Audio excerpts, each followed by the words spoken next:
ne balimaw américains de ko aw ɲɛ mɔgɔw faga mura an ko k'an ma mɔgɔ faga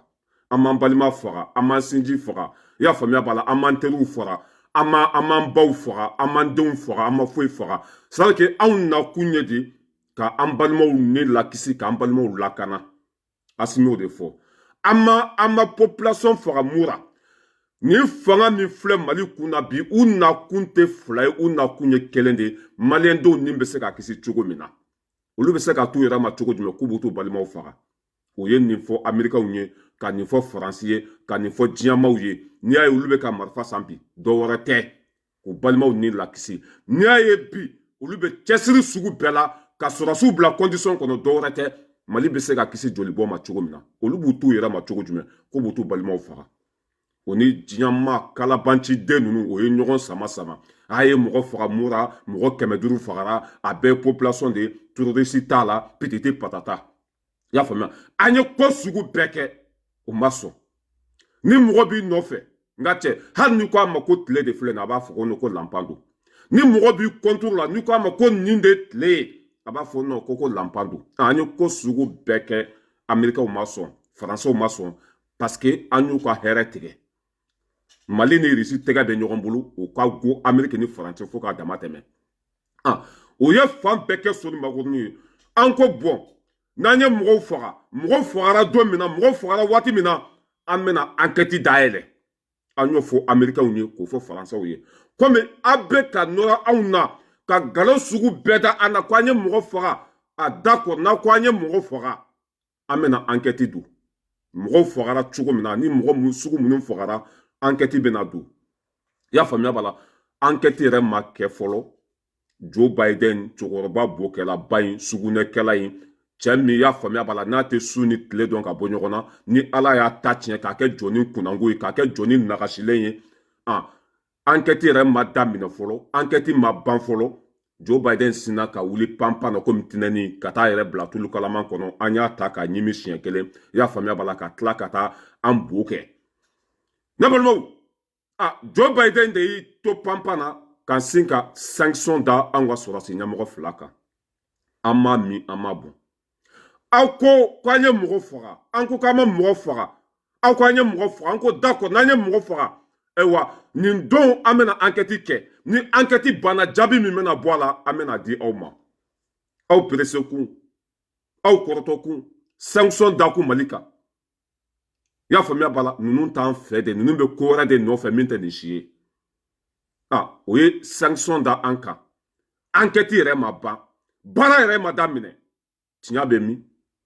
cohérence bɛ min danbe bɛ min droit de l'homme bɛ min sariya bɛ min sariya tɛ diɲɛ kɔnɔ Assimi bɔra ka Joe Biden jaabi aw ko an ma ko an ye mɔgɔ faga an ko an ma mɔgɔ faga aw ko an ye mɔgɔ faga enquête donnée pour qu'aw bɛ tila ka sanction da anw kan Assimi ko Joe Biden ma n'a b'a ka molobaliya la n'a b'a ka jugusagoya la n'a b'a ka i y'a faamuya b'a la fɛnnabɔnɔdenya la k'a ka kun ta ka bɔ Mali kan Assimi ye nin de fɔ Joe Biden ye n'u b'u ka molobaliya la n'u b'u ka jugusagoya la k'u ka kun ta ka bɔ Mali kan Mali bonyana bi dɛ Mali tɛ jamanaden ye tuguni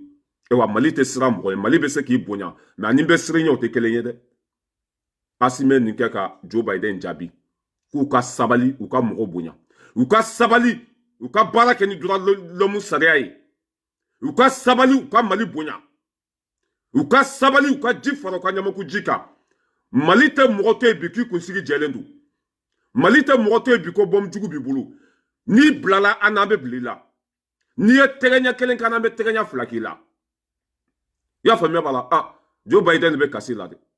ko ale tun b'a miiri ko Mali bɛ se k'olu jaabi nin cogo la ko ale tun b'a miiri ko Mali bɛ se k'u jɔ olu ɲɛ nin cogo la ko n'olu ye jamana fɛn fɛn bagabaga k'u tun b'a to olu ta la mais ko ale yɛrɛ t'a dɔn ko Assimi nin ye démodèle min ye k'o tɛ siran hali jinɛ ɲɛ ko n'i k'u ma ko kelen k'u b'a ko fila ewa ko n'i k'u bɛ nkalon da la k'u b'i ka nkalon jɔ i la Joe Biden bɛ kasi la depuis Assimi jaabi an ma mɔgɔ faga an ye terroriste de faga terroriste minnu fagara Américains b'a la Faransɛw b'a la a bɛɛ su b'an bolo terroriste minnu fagara a planti donna a bɛ Nations Unies na dama maga a la tubabu su min b'a la ni tubabu min ɲɛnama b'an bolo ala kelen de b'a da dɔn e ka diɲɛ maaw ka bengali lajɛ o ye Kadafi faga nin cogo de la ka Saddam Hussein faga nin cogo de la ka diɲɛ maaw tɔɲɔ nin cogo de la u ma min u ma bɔn nkalonfin bɛ ta ka nɔrɔ la mais an bɛ 20e siècle de kɔnɔ nkalon tɛ se ka da mɔgɔ si la tuguni Assimi de bɛ Mali kunna nkalon tɛ se ka da mɔgɔ la tuguni Joe Biden a bɛ kasi la hali bi i y'a faamuya b'a la a bɛ yɛrɛyɛrɛ la hali bi i y'a faamuya b'a la a t'a dɔn a bɛ min yɛrɛ kɛ tuguni tellement que Assimi ko k'u jɛ u tɛ ko min kɔfɛ kɔnɔnafili sugu bɛɛ b'u kan bi k'an ka président ɲuman fo ka wali ɲuman dɔn ne balimaw diɲɛ maaw filɛ dɛ diɲɛ maaw ta cogo filɛ yan'aw ka taa sanction da anw kan i y'a faamuya b'a la k'a sɔrɔ o enquête yɛrɛ ma ban fɔlɔ o dalilu ma sɔrɔ fɔlɔ aw k'an ye mɔgɔ minnu faga o dalilu ma sɔrɔ enquête ma ban fɔlɔ u taara sanction da an kan mais yan'u ka sanction da anw kan fɛn min enquête kɛra ka ban n'o ye comment ça s'appelle mɔgɔ minnu fagara Boni o enquête kɛra ka ban pewu a dɔnna k'a fɔ ko Faransiw de y'an ka mɔgɔ 150 faga kɔɲɔyɔrɔ la Boni o enquête kɛra ka ban pewu ko plainte don dama maga o la mais min enquête ma kɛ Américains nan'u da don o de la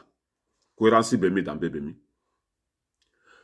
o b'a la k'an ye mɔgɔ minnu faga mura a dalilu t'u bolo u t'a dɔn a ko pasera cogo cogo a dalilu bɛ anw de bolo a tiɲɛ bɛ anw de bolo a preuve n'a fɛn bɛɛ bɛ anw de bolo an y'o preuve plainte don dama maga o la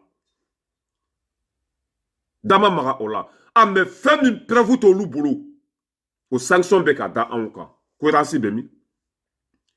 cohérence bɛ min tiɲɛ taara di Américains ma tiɲɛ taara di diɲɛmaaw ma tiɲɛ taara ONU kɔnɔ Faransɛw ye anw ka mɔgɔw faga kɔɲɔyɔrɔ la dama don o la o bɛ ka munumunu o kɛrɛfɛ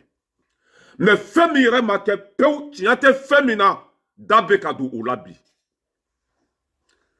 o de la n ko Assimi ka dɔ fara Satanden kan ni min ko tin cogi k'a bo tigɛ o de la n ko Assimi ma i tagatɔ filɛ Russie ko sugu bɛɛ kɛ walasa i bɛ se ka Satanden sɔrɔ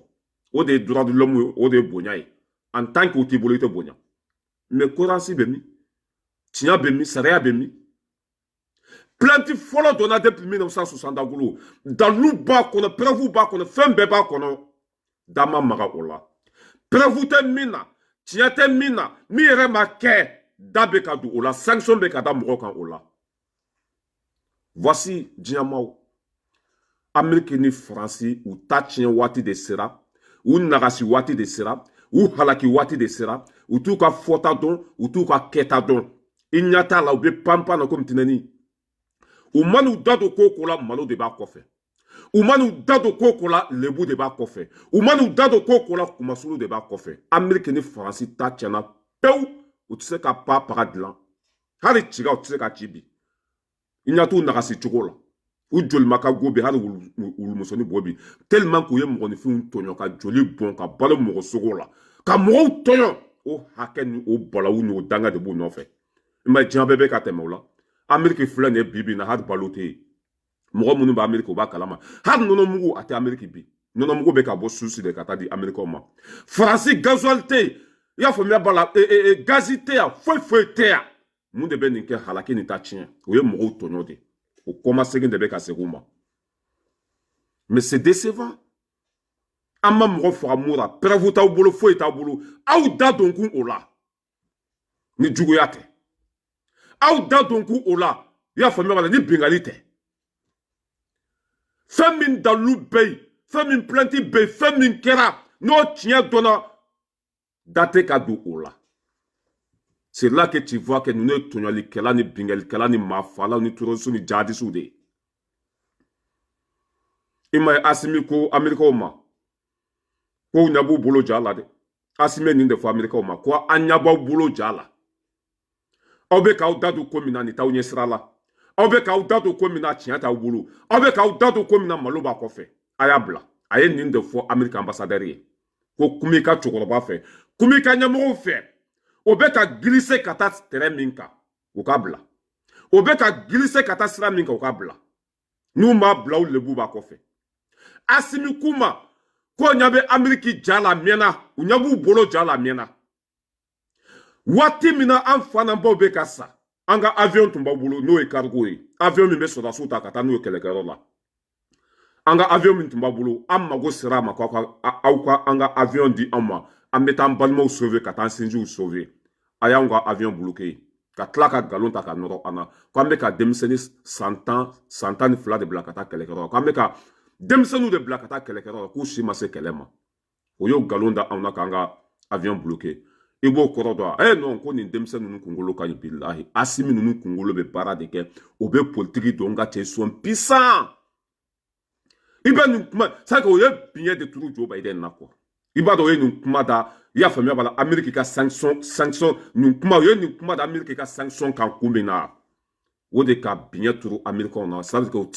tɛ se ka wuli min kɔfɛ avion ko in c'est à dire que politiki don o y'a don a la min kɛ k'a yira Américains na ko aw ye terroristes de ye aw ye bingalikɛlaw de ye Mali fagabaga ye aw de ye saya min bɛ ka kɛ Mali kɔnɔ aw don parce que waati min an fa n'an baw bɛ ka sa an ka avion bɛ aw bolo an yɛrɛ ka avion an mago jɔra a la ka taa an balimaw sauver aw ma sɔn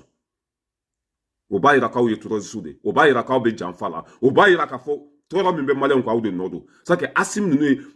Joe Biden cancan ka sɔrɔ ma u tɛgɛ yɛrɛ k'a la k'a cancan k'a lamaga ka sɔrɔ m'u tɛgɛ k'a la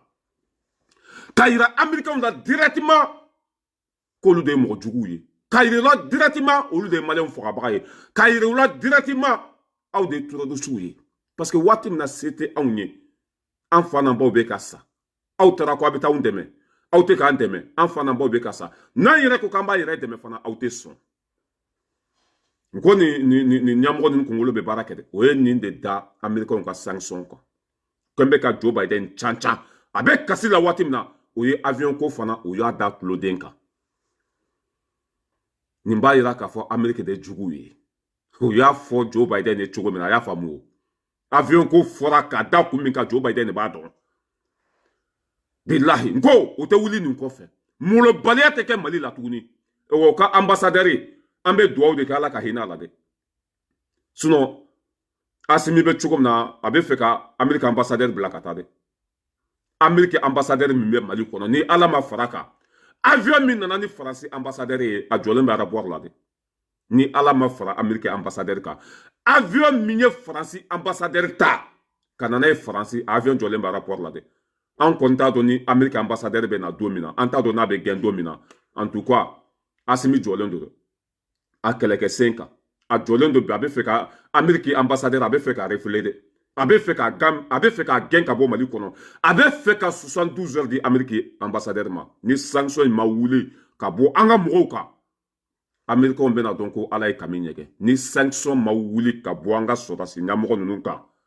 Américains bɛna dɔn k'a fɔ ko temps tɛ Asimi bolo dɛ Asimi tɛ mɔgɔ bonya k'i kunsigi jɛlen don a tɛ mɔgɔ bonya ko nafolo b'i kun a tɛ mɔgɔ bonya ko se b'i ye a b'i bonya k'i a da i ka kɛwale de kan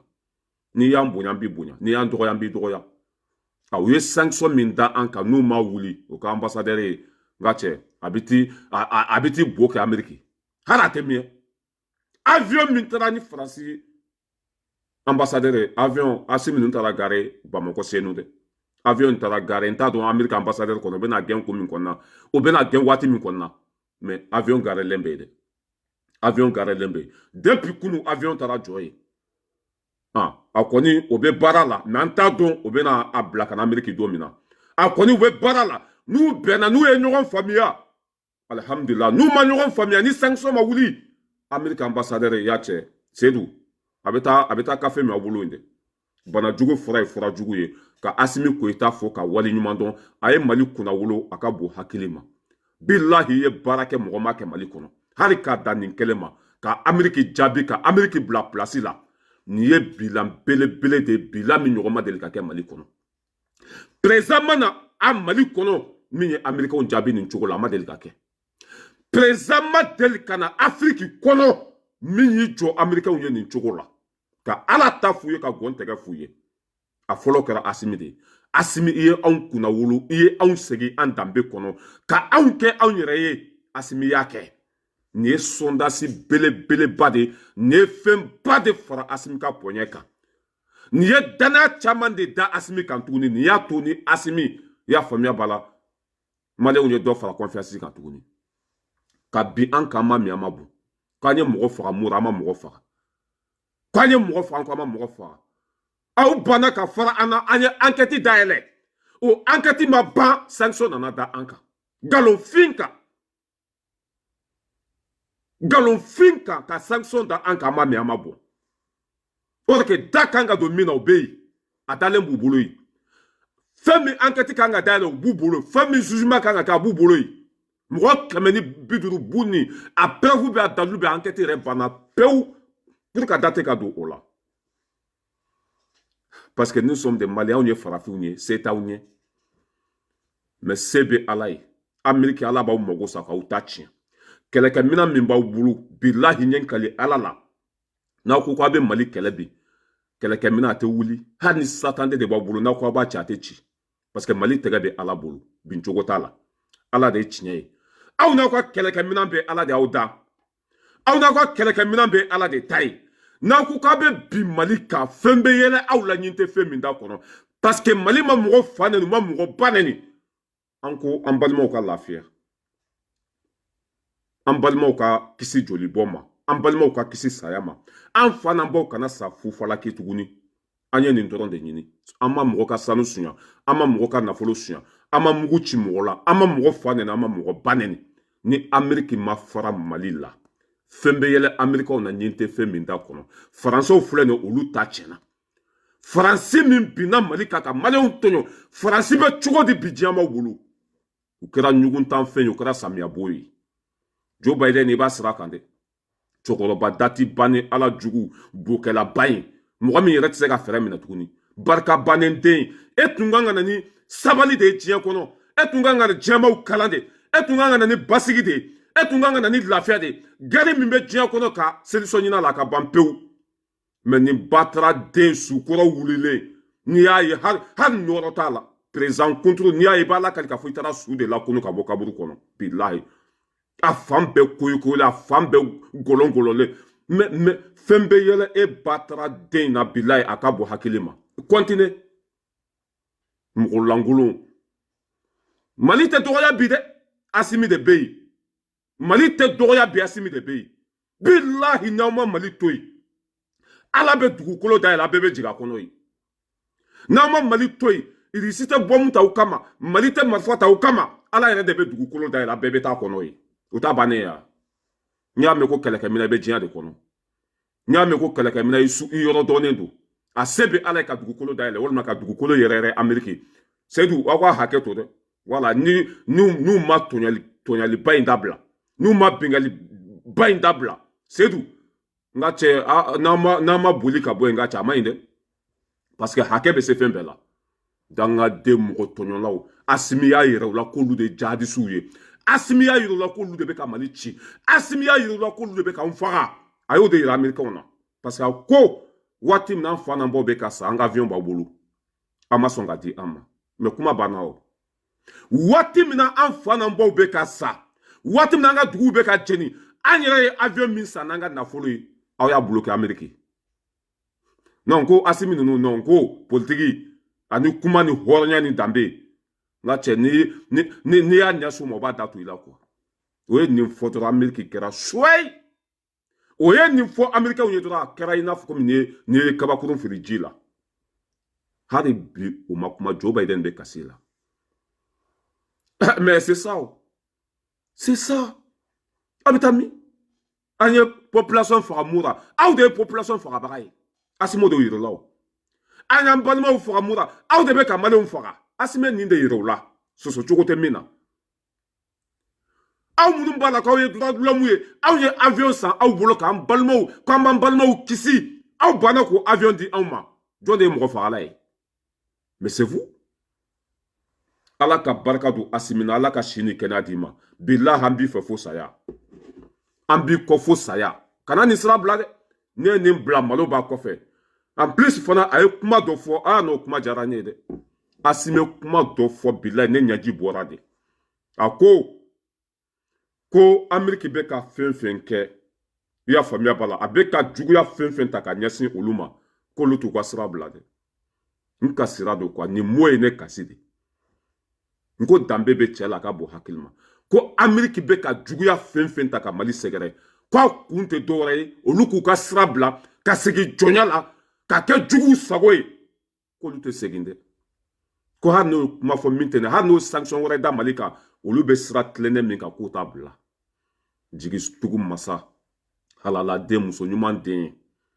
ni muso sabalila furu kɔnɔ n'i ye fɛn kalifa den na a b'a dilan ka ɲa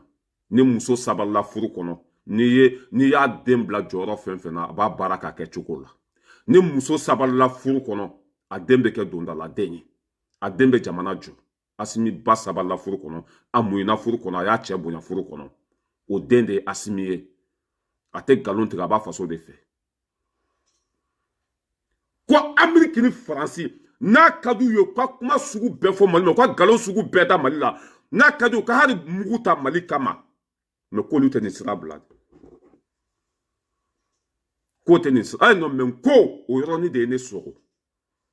ɲaji de bɔra quoi k'o tɛ nin sira bila u mana fɛn kɛ k'olu tɛ nin sira bila fasojɔ sira k'u t'a bila Ala ka barika don i la Asimi Ala ka si ni kɛnɛya d'i ma an ka cɛkɔrɔba lamɛn cɛkɔrɔba bɛna min fɔ Asimi ko la an k'o lamɛn n bɛ sɔrɔ ka na se Tisere ma ne cɛkɔrɔba ka video bila a ye cɛkɔrɔba lamɛn dɛ bilahi bɛ kasi de a lamɛn Hashim Koita mun ande bo ale ko kom ta tugu ma wara la Hashim Koita kelen Hashim Koita anaka chedew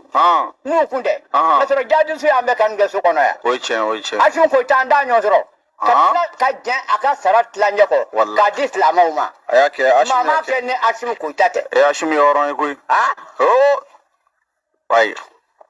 no o che ka tlaga bat wo bulu o che Hashim ya ko be ka balo no ta be nda fɔ bibu mbui o kɔrɔ ye jumɛn ye mbui fana bɛ Hashim Koita fɛ a don na kun bi o ye tiɲɛ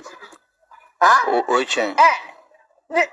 jamana in dilaba si t'a la bi ni sɔrɔsiw cɛ n'a b'u kan don o don o ye tiɲɛ jamana dilaba si t'a la bi ni sɔrɔsiw cɛ o ye tiɲɛ an bɛ bɔ olu kɔ an bɛ taa tugu den kɔ walayi politicien ninnu b'u ka porte-clés na nɔfɛ n'olu ta tɛ jamana kɔnɔden ye o ye tiɲɛ o fɔ fanga ye se ka to Royaume ni bɛɛ dun ni yɛrɛ sago kɛra wa a ka gɛlɛn n'a b'u kan don Segu ya o ye tiɲɛ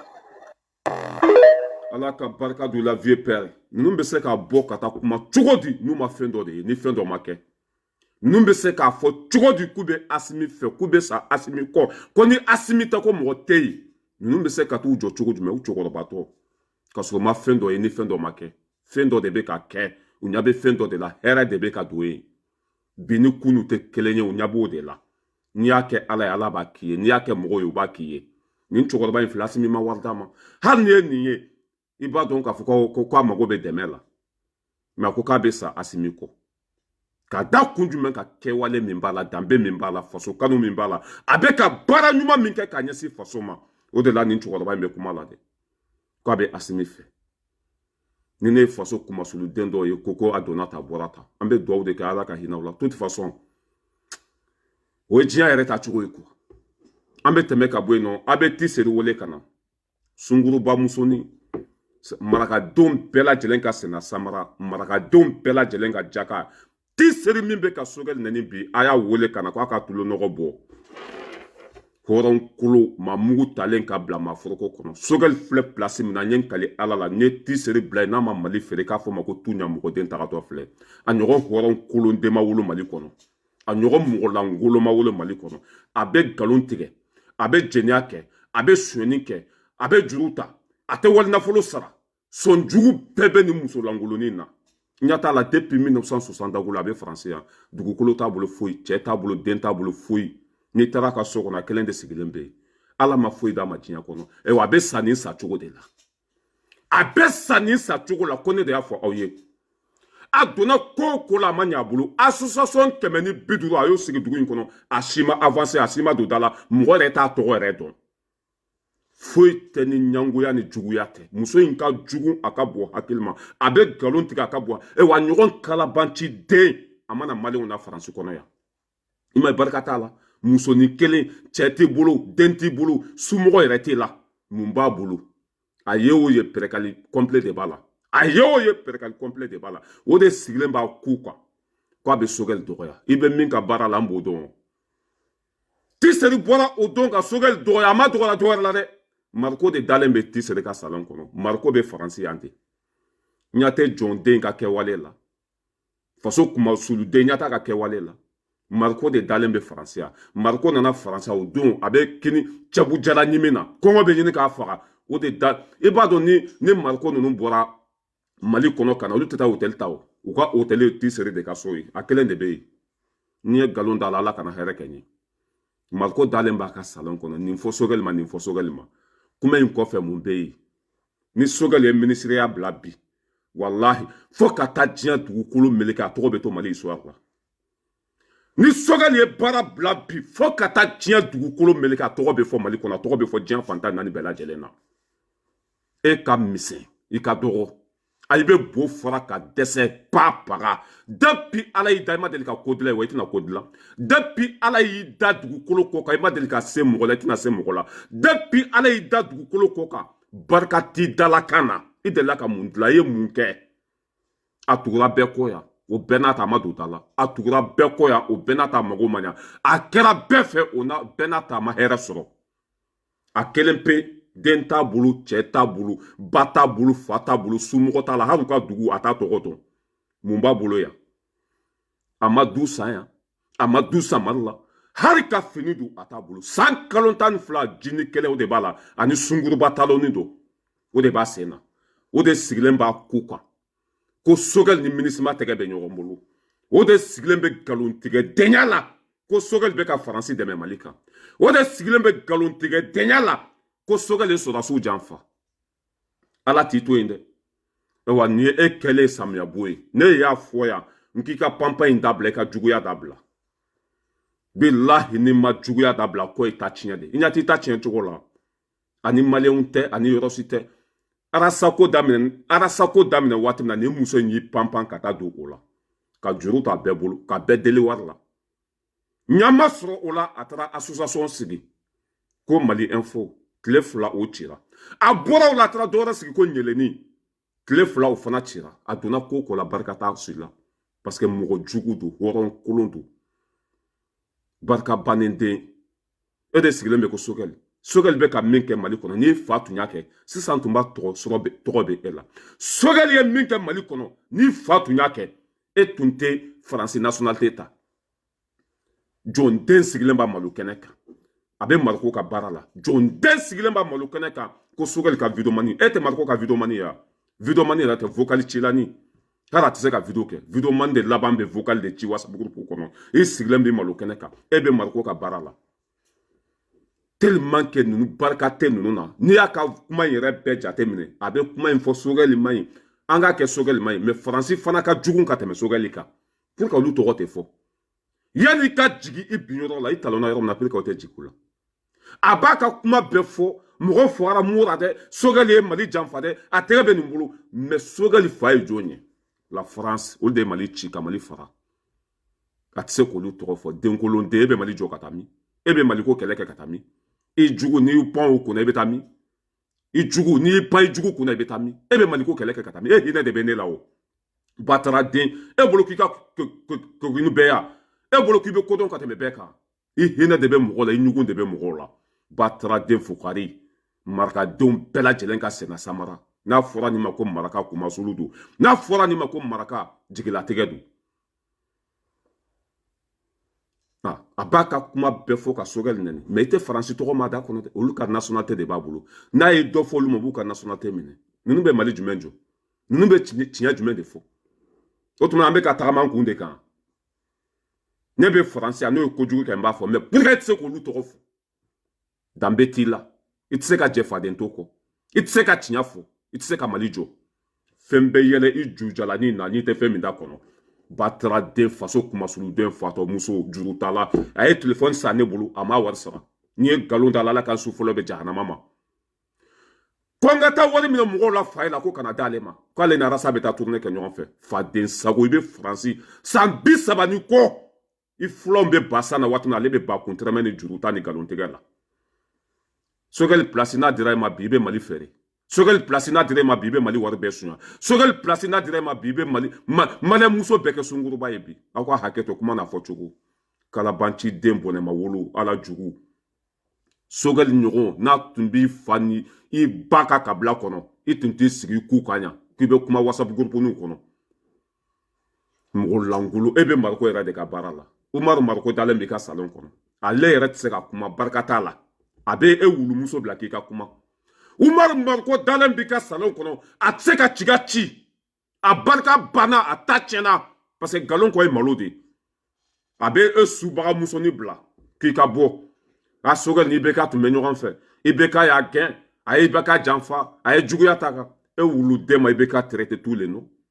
avocali bɛ n'i bɔra k'an sɔsɔ an bɛ nana ye ko IBK ma ko jakuma ko wulu ka tila ka taa dumuni kɛ IBK ka so kɔnɔ 2018 campagne na ka t'i sigi consulat da la ko mɔgɔw ka voté IBK ye ne m'a fɔ ko danbe tɛ e la mais fɛn bɛ yɛlɛ la ɲin tɛ fɛn min da kɔnɔ wulumuso i ɲugun bɛ mɔgɔw la a bɛ mariko de ka baara la a sogɛli ma ɲi dɛ sogɛli ye mali ci dɛ ani minisima tɛgɛ bɛ ɲɔgɔn bolo dɛ ani minisima tɛgɛ kana dan ka kɛ ɲɔgɔn bolo hali ni sogɛli ni faransi de tɛgɛ bɛ ɲɔgɔn bolo anw bɛ sogɛli fɛ parce que a ye mali segin a danbe kɔnɔ a ye baara kɛ e dun e ye mun kɛ mun jɔyɔrɔ b'i la mun nafa b'i la jugu sago den nataba den nkalon tigɛla juru tala ŋanamu kɛla zonden mun nafa b'e la diɲɛ kɔnɔ e b'i sa cogo de la muso kelen ni muso c'est ni bi kelen na i kan ka arrivé de cɛ t'i bolo den t'i bolo somɔgɔ t'i la fa t'i la ba t'i la mɔgɔ tɛ mali kɔnɔ a bɛ min dɛmɛ e tun kan ka arrivé de k'a k'i yɛrɛ ye mais jugu sago den lajɛ mun b'a bolo t'a fɛ kelen ni n'i donna a ka so kɔnɔ mura b'i minɛ n'i donna a ka so kɔnɔ mura b'i minɛ bilahi temps yɛrɛ t'a bolo ka nettoyage kɛ temps t'a bolo k'a ka so jɔsi o saraka den de sigilen bɛ k'a bɛ dɔ fɔ sogɛli ma mɔgɔ tɛ datigi bali da sago fɔlɔ la sinon e wuluden de kan ka tigɛ batara den faso kumasuluden jɔn den bilahi fɛn bɛ yɛlɛ la ɲin tɛ fɛn min da kɔnɔ kana mariko nɔfɛ tagama dabila mariko bɛna ka jitɔniw d'i ma ka kafise san ka d'i ma ka pisani san ka d'i ma i bɛ t'i sigi ko i bɛ dɔ fɔ sogɛli ma e ka nin kɔngɔtɔ den in lajɛ n'i kɔni pizza san ka d'a ma ani ne tun bɛ ɲɔgɔn fɛ waati min na bala yɛrɛ bi an tɛ taa pizza la bala yɛrɛ bi an tɛ taa dumuni kɛ pizza la ani ne tun bɛ ɲɔgɔn bolo waati min na kalabanci den pizza ko fa de b'a la bala yɛrɛ an tɛ taa pizza dun bi ni mariko fana bɔra mali la ka pizza san ka d'a ma a bɛ tɛ se sogɛli a n'a kankoma den cɛ musoman e hinɛ bɛ sogɛli la o jugu sago den faso kumasoluden baso kumasoluden sogɛli bɛ bɔ visé ya wa n'i taara mali la an bɛ plainte don i kama n'i taara mali la i ye kuma fɛn fɛn fɔ sogɛli ma n'i ma nana dalu an bɛ plainte don i kama a baara bɛ sen na i ye kuma fɛn fɛn fɔ sogɛli ma n'i taara mali la plainte bɛ don i kama parce que a mulubalidenya an tɛ jɛn n'a ye tuguni maa si ka c'est que an ka mɔgɔ basi tɛ dɔgɔya yan association sigilen b'a kama ka bɔ ka bin mɔgɔ kan ka mɔgɔ lagosi fu plainte bɛ don i kama musokoloni n'i taara mali la nin sen i bɛ t'i bo kɛ palan kɔnɔ kalabanci den e wa pizza ko fa de b'a la dɛ Abdoulaye Samake ani ne tun bɛ ɲɔgɔn bolo waati min na n'a ye ne ye bala la an tɛ taa pizza la bi n ko e bolo ko ne ye n ba bugɔ de ya ne ye n ba ka mɔnimina de ci ne nana baara de kɛ faransiya sunkuru badati bannen i fan bɛɛ wo ne bɛ n ka galama bila i ka mɔni na sunkuru baara retraitele n'a ni ye ɲɔgɔn dɔn tile fila a b'i deli wari la n ye n kali ala la n'a ye ɲɔgɔn dɔn tile fila a b'i ɲininka dumuni na n'a ye ɲɔgɔn dɔn tile fila sedu bilahi n bɛ ka kuma fɛn fɛn fɔ nin denkolo in ma n b'a dɔn de n b'a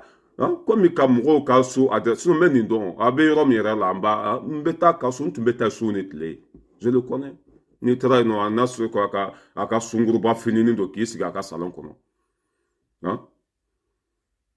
k'a ka sunguruba fini dɔ k'i sigi salon kɔnɔ e bɛ se ka mɔgɔ nɛgɛ wuli yan a fini ko saribɔn dasa n'i y'a ye i b'a la kali ko cɛ e bɛ se ka mɔgɔ nɛgɛ wuli yan ne ye n si bɛɛ kɛ ka taa a ka so kɔnɔ n ma deli k'a ɲininka hali n ma deli k'a kan kɔngɔtɔ den a ma nin ye dɔrɔn dumuni a ma nin ye dɔrɔn cɛ a bɛɛ ye tiɲɛ de n bɛ ka fɛn fɛn fɔ an ka jugu sago den lamɛn fɔlɔ ni kangoma den sogɛli bɛ bɔ visé ya an bɛ min fɔ Mamadu le Sage ye Mamadu le Sage i ka baara kɛ i k'i sen bɔ manamana ko la dɛ e de bɛ ka ninnu bila i ka page ninnu sanfɛ Mamadu le Sage an ka kɛ i kana kɛ sogɛli fɛ mais kana den lankolonw dɛmɛ sogɛli kan parce que ne y'a ye e de ka page sanfɛ muso b'i bolo Mali kɔnɔ den b'i bolo somɔgɔw b'i la i bɛ se ka taa kaso la nin ko ninnu na parce que mɔgɔ min bɛ mɔgɔw nɛni ani e tilala k'o tigi ka vidéo partager i n'a tigi bɛɛ kɛra kelen ye dɛ mɔgɔ min bɛ mɔgɔw dɔgɔya Ni y'a tigi ka vidéo partage a bɛɛ kɛra kelen ye de Mamadou le Sage ka nin fɔ i fana e de bɛ ka ninnu bila i ka page sanfɛ. N'i minɛna sa k'i don kaso la denbaya b'i bolo fɛn bɛɛ b'i bolo i ka baara bɛ tiɲɛ juru bɛ yɛlɛ i la i bɛ sɛgɛn. Nin ko sugu ninnu dabila. Nin ko sugu ninnu dabila k'i sen bɔ nin ko sugu ninnu na. I sen bɔ nin ko sugu na dɛ Mamadou le Sage. Ni m'i sen bɔ nin ko sugu ninnu na fɛn bɛ yɛlɛ i la ɲin tɛ fɛn min da kɔnɔ dɛ. Mɔgɔ bɛ se ka fɔ ɲɔgɔn kɔ mɛ k'a kɛ juguya fin ye ka kalabanci denw ka fɛnw partager. Fɛn b'a kɔfɛ dɛ voilà ko f'u ye malo b'a kɔfɛ dɛ a ye muso in ka fɛn lamɛn. Ne balimaw Sogɛli Mayiga n'a ka vidéo maniw aw ka dɔn k'a fɔ ko danger de don pour l'armée malienne ni ko armée malienne aw ka dɔn k'a fɔ ko bɛɛ de ko ten bɛɛ de ko don finitigilaka bɛɛ lajɛlen sɔrasiw polisiw gendarmew gardien de prison douaniers ka taa bila fo eaux et forêts la n da sera mun ma n da ma se mun ma aw bɛɛ de ko don donsow aw bɛɛ de ko don société civile aw bɛɛ lajɛlen de ko don parce que an bɛ problème fɛn o fɛn kɔnɔ ale n'a ka vidéo maniw de don n bɛ tila n b'a bɛɛ ɲɛfɔ aw ye kelen kelen bi ye dimanche ye le 28 mai 2023 an bɛ bɔ ka ala fo diɲɛ tigi ani lahara tigi an b'a ɲini ala fɛ se tɛ anw ye dɛ ko a ye kɛnɛya di ko Sogɛli ye danger Mali ma kafiri den ko Sogɛli ye danger Mali ma jugusago den nin bɛ don jɔn kunkolo kɔnɔ jɔn bɛ nin ta ka baara kɛ jɔn bɛ da e la tuguni i ye muru ta k'i yɛrɛ kan tigɛ i ye muru ta k'i yɛrɛ faga i kɛra ɲuguntan fɛn ye i tɔgɔ bɛ bɛɛ da ko nkalontigɛla musoni i tɔgɔ bɛ bɛɛ da ko muso juguni i tɔgɔ bɛ bɛɛ da kɔnɔ c'est à dire bɛɛ bɛ ka tigɛ la quoi bɛɛ de bɛ ka tigɛ a la ko Sogɛli ye danger Mali ma mɔgɔ min nana ka Mali jɔ ka Mali segin a danbe kɔnɔ hali Sogɛli ka kalo 3 bana in Mali tun bɛ ɲini ka ɲagami Sogɛli kɔfɛ Asimi ninnu peresira de ka taa Sogɛli ta ka na hali a ma kɛnɛya kosɛbɛ e mana t'i sigi i ka WhatsApp groupe kɔnɔ ko e bɛ dɔ fɔ Sogɛli ma ko Sogɛli ye danger Mali ma k'a bɛ Sogɛli ni sɔrɔdasiw e tɛ Mali yɛrɛ fɛ kuma ma se ka kɛ an ka sɔrɔdasiw fɛ e tɛ Mali fɛ n'e tun bɛ Mali fɛ i tɛ Faransi nationalité ta kalabanci den wololen di an ma an bɛ se ka information di mɔgɔw ma se tɛ anw ye dɛ décision si tɛ yen ni ne ti bɛ se k'a ta bi n'a bɛ se ka Mali yɛlɛma sinon ne b'a dɔn yɛlɛma kan ka kɛ Mali in kɔnɔ a se tɛ ne ye sinon Sogɛli n'a nɔfɛ mɔgɔw tɛ Sogɛli tɛ su kelen si Mali gouvernement kunna a n'a ka gabakuru fililaw u tɛ su kelen si a kɔnɔ vidéo mani ko in n bɛ fu siri a la fana Mali kɔnɔ ni sera ka fu siri vidéo mani ko la bi la ne bɛ vidéo kɛ dabila ko Sogɛli n'a ka vidéo ma k'ale bɛ fu siri vidéo mani ko la an b'i bolo i tɛ fu siri anw ta la kalabanci den bɔnɛma wolo in ala jugu ko se t'ale ko sinon k'ale tun bɛ Sogɛli bɔ a place la e bɛ se ka hali i yɛrɛ bɔ i place la kuma sera Sogɛli ma ne yɛrɛ t'a dɔn nin bɛ se ka fɛn min dilan a ye fɛn kelen yira ne la diɲɛ kɔnɔ ko nin muso in sera ka dilan a n'an bɛɛ ye kɛlɛ daminɛ ɲɔgɔn fɛ tɔgɔ b'a bɛɛ la a bɛɛ sanga sɔrɔ a bɛɛ ni mɔgɔbaw bɛ kuma fo nin ne yɛrɛ t'a dɔn a kunna fɛn de man ɲi wa walima mun de b'a nɔfɛ i bɛ ka bin waati a taara Mali kɔnɔ ani bɛɛ photo ta ɲɔgɔn fɛ a bɛ tugu bɛɛ kɔ Segu Modibo Jara ninnu bɛɛ mais mun de b'a bolo ni mɔgɔbaw ye ɲɔgɔn dɔn walahi i kan ka arrivé de i kan ka s'i se yɔrɔ de la hali n'u ma wari d'i ma kan ka jɔyɔrɔ dɔ d'i ma mais mun bɛ nin bolo ka Faransi bila ka taa san kelen kɛ Mali kɔnɔ place nɔfɛ o ma sɔrɔ danga den don danga safinɛ kunba don a ma deli k'a ba jigi tugu a ma deli k'a fa jigi tugu a kɔrɔkɛ sara bana de la hali k'a kɔrɔkɛ fɔra k'a ma se k'a kɛ ni nantan kolonden sigilen bɛ k'ale b'a da don jamana ko la e bɛ taa min i bɛ taa yɔrɔ jumɛn i bɛ Sogɛli to yen de n'i ma Sogɛli to yen an b'i Batari sauter n'i ma Sogɛli to yen an b'i Batari sauter yan Sogɛli ka fisa n'i ka kabila bɛɛ ye Sogɛli ye min kɛ i fa tɛ se ka kɛ i ba tɛ se ka kɛ ka bɔ ka bin cɛ k'a ma s'i ma a t'i dɔn ko parce que i bɛ Mariko ka baara la Mariko bilakoro fara 3 nin ko anw y'an balimaw faga mura ko an ye population faga o Mariko jugusago den bɛ boli la o ma se ka jɔ Mali kɔnɔ e bɛ se ka o Mariko défend ka taa min Mariko min ye nkalon da an ka sɔrɔdasiw la k'an ye population de faga o de balawu filɛ anw nɔfɛ Mariko de y'a fɔ diɲɛma ye k'an ye population faga o bolila min kɛ e ko min ko e bɛ se k'o dimi bɔ cogo jumɛn mɔgɔ min yɛrɛ bɛ Mariko défend e bɛ Mali fɛ yan mɔgɔ min bɛ Mariko défend e bɛ se ka k'an ka sɔrɔdasiw fɛ cogo jumɛn an bɛ Mali sɔrɔdasiw fo Sorasu be barala, sorasu amba uko. Men ko marko de nin tora la sanga sorasu ma. Marko de nin kalon danga sorasu la. Ebo ka barala bi muso koloni fendom bali ala jugu ponema wolo. Hari saka hari manipulation ke tuga tise. Sogel ni sorasu fara. Sogel ni sorasu bla nyona. Sorasu be sogel vadel don kateme faka. Sorasu be sogel vadel don kateme baka. Muso kolonde. Muso ni muso masabali furu kona be den dongo la be ke tanda te dodala. Ka bom mali kona kana farasi depuis 1960 golo. Depuis nya samara kelen kulusi kelo de bala. Na yo kulusi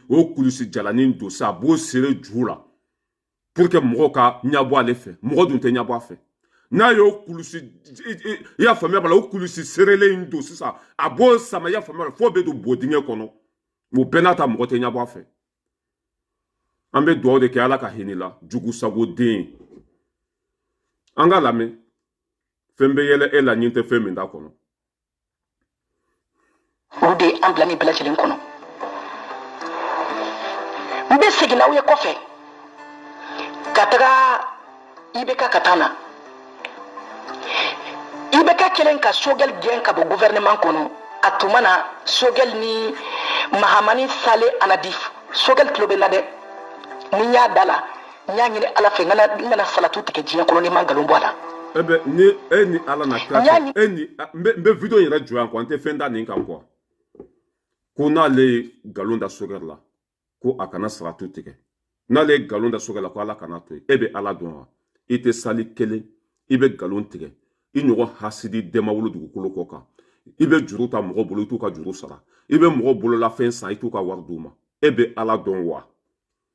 men ko mali do kono iba be zombe bisimla do alman be bisimla do ninkati sigi ko ale be kale ala la o ya so mo be ala donde ate sale ate sun ni tara ninga so kona sali tapite o de sigilen be akoko na lama ala mali ko flade ni tara ka so kona sali tapite ate o de sigilen flade ni mala ala mago be ela o be kale ala la parce que te ala don o be kale ala la parce que ala ko era to duskuna nous ne pouvons que Allah la ka futezi ke Allah la. Ni ye galon da sogel la. E mana kuma fen fo sogel ma bi. Mali on ta parce que sogel e mali jigi tugu. Sogel e mali do dala. E betami. Ni ete nyama denye. E tunganga ke sogel fede. Ni etu ye faso de nyumanye. E tunganga sogel fede. Ni ete jon denye. E tunganga sogel tanu. Mais depuis sogel natola. Mɔgɔ minnu ka nationalité b'i bolo olu fɔlɔ de sera Assimi ma k'a kana Sogɛl ta e bɛ se ka kɛ Sogɛl fɛ cogo jumɛn a bɛ Amérique de kɛlɛ a tɛ se ka Faransi kɛlɛ ne yɛrɛ t'a dɔn ninnu bɛ Mali jumɛn jɔ ne t'a dɔn ninnu bɛna mun de fɔ mɔgɔw ye o tiɲɛ fɔla i y'a faamuya ba la mɔgɔ fɛn fɛn mana kojugu ta k'a ɲɛsin i ma i b'olu bɛɛ de can mɔgɔ fɛn fɛn n'a y'i ka jamana ci i kan k'olu bɛɛ de kɛlɛ mais a tɛ se o danbe t'a la. O de sigilen bɛ k'a bɛ dɔ fɔ Sogɛl ma Sogɛl min banna Faransi bolo e ma se ka ban Faransi bolo e ma se ka jɛ Faransi kɔ e sigilen bɛ k'e bɛ dɔ fɔ Sogɛl ma o tuma ala b'a yɛrɛ sɔsɔ wa e bɛ ka kuma mɔgɔ minnu fɛ maliden minnu fɛ olu tɛ ko kalama olu tɛ fɛn dɔn u bɛ ka tagamu kunkolo de kan ni Sogɛl tun ma ɲi n'a tun ye Mali janfa sisan bɛ Sogɛl sɔrɔ fanga la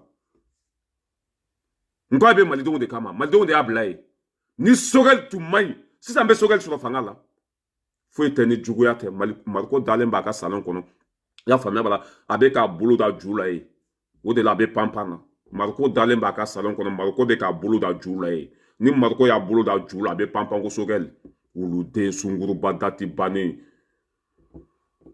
i ɲɛ t'a la panpan fɛn fɛn na Mariko bolo de b'a ka tafe kɔnɔ ye ni Mariko y'a bolo da a ka tafe kɔnɔ na a t'a ka fɔta n'a ka kɛta dɔn tuguni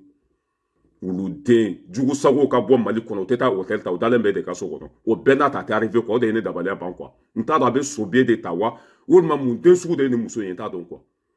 n t'a dɔn nin ye mun den qualité cɛ t'a bolo den t'a bolo ba t'a bolo fa t'a bolo somɔgɔ t'a la mɔgɔ bɛɛ n'a ta dɔrɔmɛ kelen t'a juru la n'a ye ɲɔgɔn dɔn bi a bɛ deli saraka la n'a ye ɲɔgɔn dɔn bi a bɛ juru ta i bolo n'a ye ɲɔgɔn dɔn bi i y'a faamuya bala han wa Mariko b'a ka salon kɔnɔ dɛ bolo bɛ tafe kɔnɔ ye o de la a bɛ panpan na Sogɛl tulo t'a la ɲɛ t'i la i bɛ fan bɛɛ kɛ so ni magɔrɔni ye Sogɛl ye Mali premier ministre de ye wa hali n'a y'a bila bi ministeriya sara a b'a ta fo ka taa diɲɛ dugukolo meleke so bɛ d'a ma garde corps bɛ tugu a kɔ fo ka taa se a ka don laban ma jombe fa torodo e fa be bomi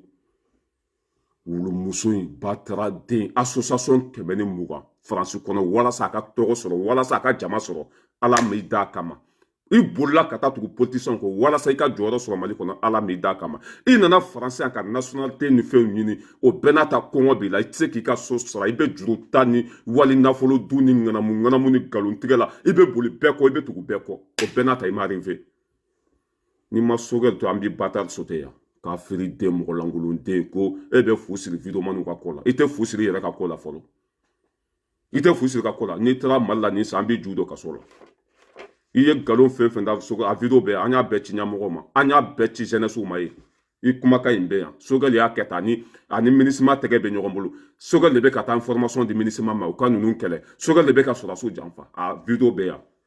n'i taara i ju bɛ don kaso la fɛn dɔnbali den e bɛ ka mɔgɔ min den fa o bolila ka bɔ Mali kɔnɔ ka n'i da i ka salon kɔnɔ dɛmɛ cogo bɛ o la mako bɛ dɛmɛ ka taa min ma bɛɛ y'a dangaden sugu kelen de a bɛɛ y'a dangaden sugu kelen de Mariko yɛrɛ mago t'a la ni Mariko taara ka salon kɔnɔ u b'a bolo da a ka taafe de kɔnɔ hali o tɛ s'a ma wulu musonin sigilen b'a ju kan yan n'a ma fɔ ko tubabu muso bɛ n bolo ancien bɛ n bolo nin bɛ tan depuis ala ye nin da nin kafiriden in bɛ nin cogo de la ancien dɔw tun y'a furu yan a ye papier sɔrɔ o nɔfɛ a y'o gɛn ka bɔ o ka so kɔnɔ yan ala bɛ e bɛ don da la muso jugu muso min b'a cɛ bonya a na waati ka bɔ Mali la a teri furu ancien si dɔ ma ka tugu ko a ye papier sɔrɔ a jugu kɛra o cɛ de cɛ min ye fɛn bɛɛ d'a ma français yan a tilala k'o gɛn k'o ka so minɛ a la yan a filɛ o so kolon de kɔnɔ ye e bɛ taa min e bɛ taa min a bɔlen Mali la ka na ka tugu cɛ min kɔ o cɛ sababuya la a ye papier sɔrɔ ka nationalité sɔrɔ a kɛra o de ma jugu ye i bɛ taa min e b'i sa cogo de la i tɛ don da la fo ka diɲɛ dugukolo meleke ka papier sɔrɔ nkalon kan ka so sɔrɔ nkalon kan e bɛ sa faden sagoya la k'a firi den bɔ ne ma wolo ala jugu sunguruba yɛrɛ tɛrɛtilen i ni ka jini koyokoyolen ni ka boîte belebeleba ninnu a ye o ye Mali drapeau de b'a la parce que a tɛ se ka fini kala wari t'a bolo a tɛ se ka bassin don parce que bassin san wari o t'a bolo musow bɛ dakamana basanw de don ka fini ɲɛnamaw don depuis ye nin ye don min na fini ɲɛnama b'a la wa hali a ye cogo yɛrɛ a tɛ mɔgɔ ɲɛ minɛ a ye cogo a ɲugun de bɛ mɔgɔw la i sigi ju kan ko sogɛl taara min na Asimi b'a dɔn jɔyɔrɔ min bɛ sogɛl la ne b'a dɔn jɔyɔrɔ min b'a la maliyɛnw b'a dɔn nafa min b'a la i sigi k'u kan yen nɔ bɔnɛma wolo ala jugu sunguruba yɛrɛ tɛrɛtilen Mariko bolo bɛ dɔ kɛ ju la ye i bɛ kule nin bɛɛ kɔfɛ dangaden ni Mariko y'a bolo da ju la yen nɔ a t'a ka fɔta n'a ka kɛta don e laban mana kɛ cɛkɔrɔba kanuna ni fɛnw de ye nɔ i sigi ju kan yen nɔ parce que mɔgɔ mago t'a la o Mariko ninnu filɛ i b'u pousser bi o mɔtɛri bɛɛ salen don olu bɛ se min na dɔrɔn ka t'u sigi k'u bolo don ju la ye